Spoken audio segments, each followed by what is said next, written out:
Olá, meio bom dia, boa tarde. Para mim ainda é bom dia porque eu ainda não quebrei meu jejum, mas logo quebrarei.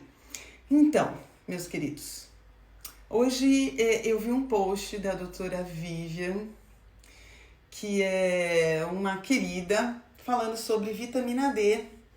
E quando ela estava indignada, que até pouco tempo atrás, aí no início da quarentena, quando a gente falava de vitamina D, um monte de especialistas chegou aí não só em redes sociais, mas também nos jornais, falarem contra o uso de suplementos, de vitaminas, e agora estão realmente recomendando que a vitamina D nunca esteja abaixo de 45 no caso da infecção viral, que é a infecção causada pelo SARS-CoV-2 e a Covid-19. E eu percebi na Vivian uma indignação muito grande, porque a gente fala isso faz tempo, o quanto a vitamina D é importante na manutenção da imunidade ativa, principalmente o que a gente chama de imunidade inata, em todas as infecções virais. Inclusive, eu falei sobre isso em fevereiro desse ano, aliás, em janeiro desse ano, antes da gente ter ideia de que o SARS-CoV-2 ia chegar no Brasil e ia causar uma infecção pela Covid-19 de proporções como a gente vive hoje, com meses de comércio, de trabalho parado e inclusive com os hospitais lotados, as UTIs repletas de pacientes internados. O que eu queria falar para vocês hoje é que eu compartilho desta indignação que a doutora Vivian postou hoje. Essa indignação faz parte da minha vida já faz um tempo. E essa live hoje vai ser para contar uma história para vocês, que eu acredito que grande parte, inclusive dos profissionais de saúde, não conhecem essa história. Bem, essa história remonta no início do século XX, a respeito de uma família extremamente poderosa, que até hoje é muito poderosa, que é uma família que se chama Rockefeller. Bem, para quem foi para os Estados Unidos, tem até o Rockefeller Center, né? A família Rockefeller é dona de grande parte da exploração de óleo, de petróleo nos Estados Unidos. E no início do século XX, essa indústria de olho numa nova indústria que surgia, que era a indústria farmacêutica, fez grandes doações em dinheiro, na época milhões de dólares. Vocês podem colocar isso no Google, tá? Que vocês vão encontrar essa história.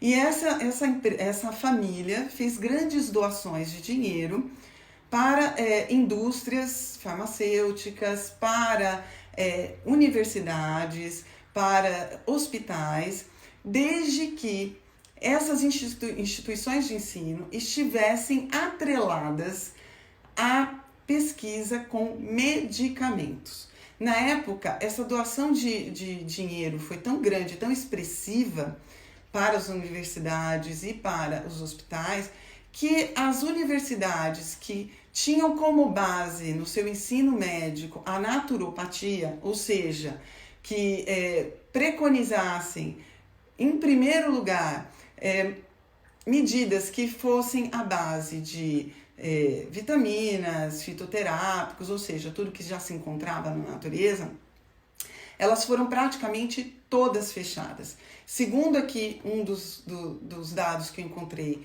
na internet, foram mais ou menos 25 universidades fechadas nos Estados Unidos, que elas ensinavam a medicina tendo como base a naturopatia. Somente por esse apoio que os Rockefeller deram às instituições que tinham como base a pesquisa farmacêutica. O que eu vou contar para vocês agora vai chocar, eu acho que muita gente. Pelo seguinte, em 1939, antes da Segunda Guerra Mundial, os Rockefeller compraram uma indústria que se chamava IG Farmer. Essa indústria, na verdade, foi a que deu origem depois à chamada Bayer, que é uma enorme indústria, na verdade, química, e também tem a questão farmacêutica.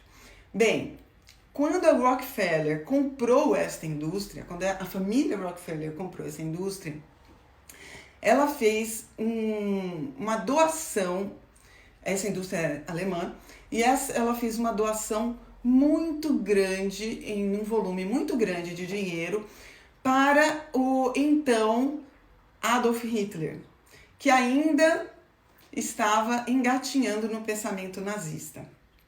Com isso, e com a elevação do Hitler à condição que ele foi elevado, a IG Farben conseguiu ter, na verdade, um monopólio do campo de concentração, se chamado Auschwitz, o mais famoso de todos. E o campo de concentração Auschwitz se tornou um campo de pesquisa da empresa farmacêutica, que monopolizava este campo de concentração. Então, as pessoas que ao entrar no campo de concentração pareciam muito magras ou muito fracas, elas eram encaminhadas para os fornos, né, para campo de gás e outras coisas assim, porque elas não sobreviveriam aos testes com drogas que interessavam a indústria farmacêutica, nesse caso, patrocinada pelos Rockefeller. Bem, com o final da guerra e com o tratado aí de Nuremberg, em que muitos nazistas foram condenados e tal, grande parte daqueles que estavam em Auschwitz eram desta indústria farmacêutica, e alguns foram condenados e outros foram presos, e mais ou menos lá em 1951 houve um acordo, não sei exatamente de quem com quem, e muitos deles foram liberados. Segundo o que eu encontrei aqui pela internet, grande parte deles continuaram na indústria farmacêutica, inclusive como comandantes de grandes empresas farmacêuticas. Esta empresa enorme aí, eu vou até abrir ela aqui, que era a IG Farben, né, que era essa indústria farmacêutica patrocinada, comprada pelos Rockefeller, que tinham fechado as faculdades que faziam naturopatia, né, que promoveram o crescimento da pesquisa médica farmacológica, deu origem a outras empresas quando acabou a Segunda Guerra Mundial, que foi a Kellogg's, Nestlé, a Bristol Myers, Procter & Gamble, a Roche, a Sanofi Aventis, que não sei se vocês sabem, é a indústria farmacêutica que promove mais estudos científicos no mundo, pela Sanofi, e a própria Bayer. Então, essa indústria que fazia todos os seus testes em Auschwitz, acabou se tornando todas essas indústrias posteriormente. Com isso, não fica difícil entender, né, além do que nós, brasileiros, o Brasil acaba copiando tudo o que acontece fora daqui, né, inclusive o que acontece nos Estados Unidos. Nós fomos criados, inclusive as nossas universidades médicas, foram criadas com o pensamento de que o que é natural não funciona. O que é natural é coisa de curandeiro. O que é natural é coisa de charlatão, né? Como, por exemplo, a vitamina D, né? Que não tem patente, não tem como eu patentear a produção de vitamina D, porque a vitamina D está na natureza.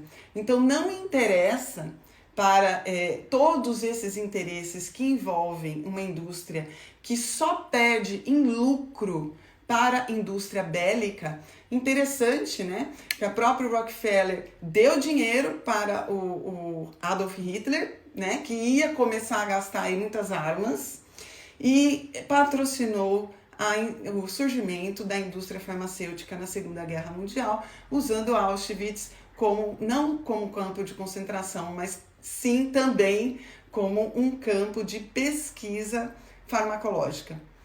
Bem, dá para entender por que a gente, na universidade, a gente entende tudo que é da natureza como algo que não serve, que é ruim, porque a nossa cultura médica foi baseada na cultura americana, que foi totalmente patrocinada pela indústria farmacêutica. Eu não estou aqui querendo dizer, meus queridos, que a indústria farmacêutica é do demônio. Não é isso. Graças a Deus que existem remédios.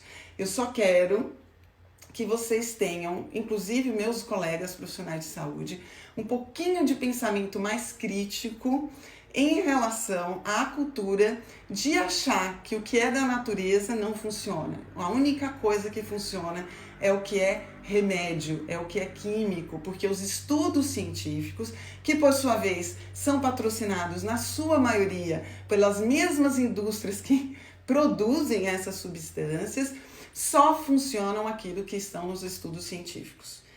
É importante a gente ter sempre uma visão macro, uma visão holística de todos os processos que envolvem o conteúdo médico, que envolvem o saber médico. Remédios são importantes e graças a Deus que existem, mas existem muito mais coisas além de remédios que podem trazer benefícios, inclusive com maior eficiência e com menos efeitos colaterais. Por isso que eu defendo que a gente trate o nosso corpo com todo o respeito possível e ouvindo os sinais e as necessidades que a natureza consegue suprir, como o exemplo da vitamina D. É muito mais importante agora, trazendo essa situação para a Covid-19, que vocês empoderem o corpo de vocês através de nutrientes, através de substâncias naturais, através de costumes, de estilo de vida, do que pensar em tomar uma droga para prevenir alguma coisa que a gente não sabe nem se vai realmente acontecer. Quando você cuida da sua saúde como um todo, com vitaminas, minerais, fitoterápicos, você não cuida de uma coisa só. Você cuida de todo o templo que é o seu corpo. Tá bom? Se vocês têm dúvida disso que eu tô falando, joga no Google. Rockefeller e G. Farber, que é o nome dessa indústria. E vocês vão ver que, infelizmente, a história da medicina, a história da indústria farmacêutica não é regida apenas pelo bom interesse do ser humano. Tá bom? Essa é a realidade, infelizmente. Um beijo, boa tarde para vocês.